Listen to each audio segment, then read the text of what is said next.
The 1980s were an interesting time when it came to fashion. Bold colors and funky big hair were part of the norm.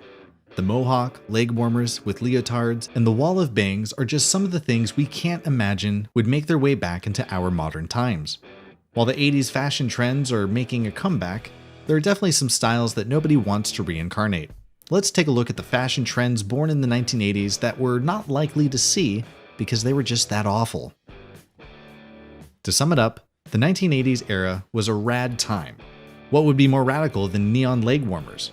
Okay, leg warmers are cute in any decade, but it was just so overboard in the 1980s, during the time when aerobics was the latest fad. Leg warmers were iconic and served very little purpose at the time. After all, why would you want to do aerobic workout with leg warmers that made you sweat even more? Leg warmers were made in flamboyant colors that would match bright workout suits that were often neon and shiny.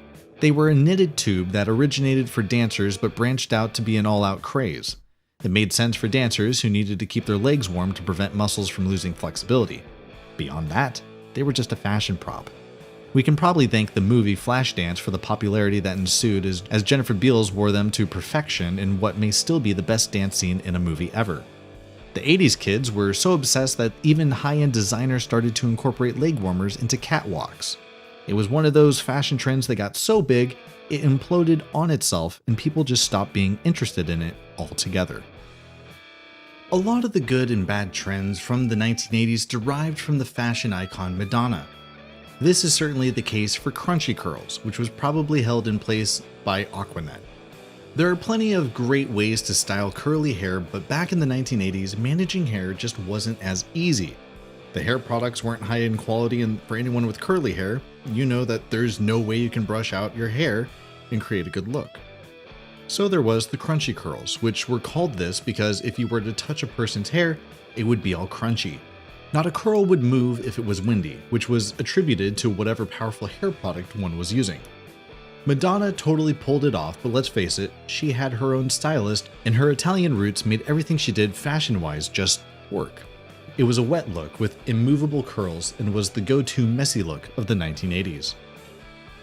While you might think you know what neon is, it was an explosion in the 1980s in ways we haven't seen come back. You could wear neon scarves in your hair and basically dress yourself from head to toe with the brightest colors imaginable. The colors were as intense as you could imagine and available in earrings, shoes, purses, and belts. It was pretty cool, but we're just not sure if the world can handle that kind of brightness again.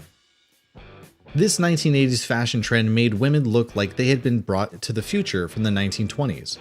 It was Princess Diana who made the oversized collar popular, but we have to wonder if they realized that her lifestyle would have suited the look. The Peter Pan collar was so oversized, it just hid the best parts of a fashionista's upper body. While there was a lot of sensationalism around the look, it basically made you look like you were wearing a bib. It had no feeling of fashion to it, and yet the masses were tricked into it in the 1980s because if it's good enough for Diana, well, it's gotta be good enough for everyone else. This style never came back and was very short-lived, and we think the world is a better place for it. Perhaps shoulder pads started as a small addition to give the illusion of bigger shoulders. This would make your waist look smaller, something like an optical illusion. The issue was that designers seemed to start some sort of competition creating shoulder pads that were so huge it looked ridiculous. The rich and famous would compete in their own right to see who could pull off the largest shoulder pads in Hollywood.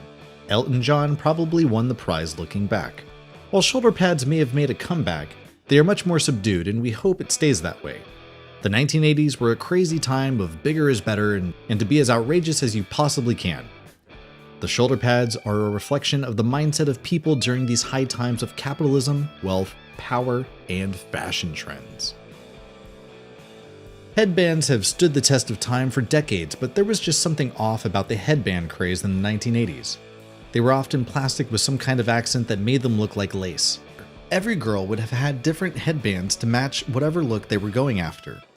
In the 1980s, cotton headbands were pulled down from your forehead, and it ended up looking like a tiara, but no princess would wear a tiara made from cotton.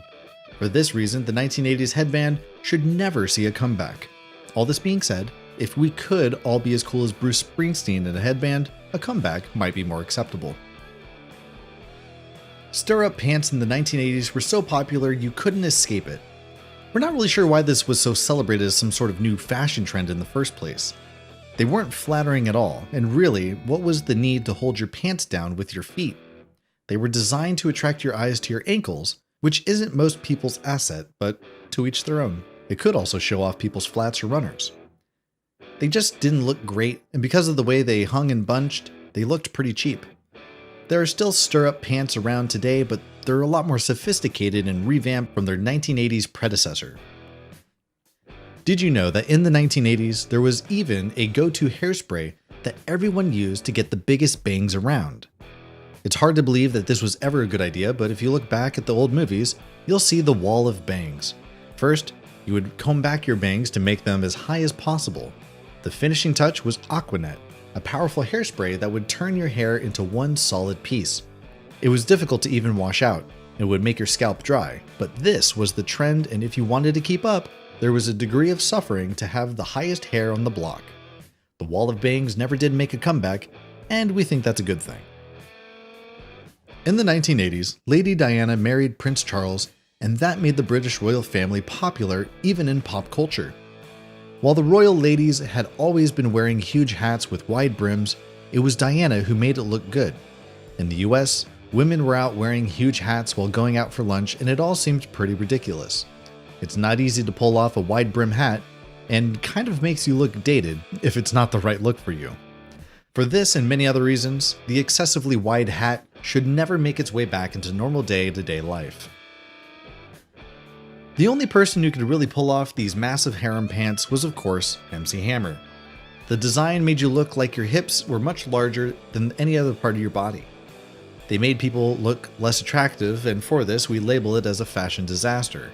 The crotch was also incredibly low, so we're pretty sure that it wouldn't even be that comfortable to begin with. To finish off the style, the bottom of the pants were tapered. Maybe they'd be great for a night out at dancing, but that's a big maybe.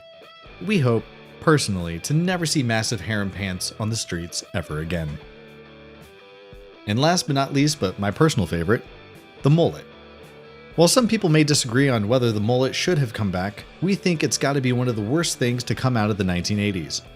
Being fair, the modern mullet is somewhat improved because back in the 80s, the stylists simply weren't as sophisticated as they are today. The mullet was a popular cut for women, and they'd style the bangs larger than life, which only made the whole back look even worse. However, big stars like Patrick Swayze and Rob Lowe rocked the mullet and made it popular for men too. Can you imagine a time where everyone on the streets had mullets? It's a courageous hairstyle that works for some, but for most of us, we would look ridiculous, including myself. Thank you so much for watching. We hope you enjoyed this video. Be sure to like and subscribe and follow for more content, and I hope to see you in the next video.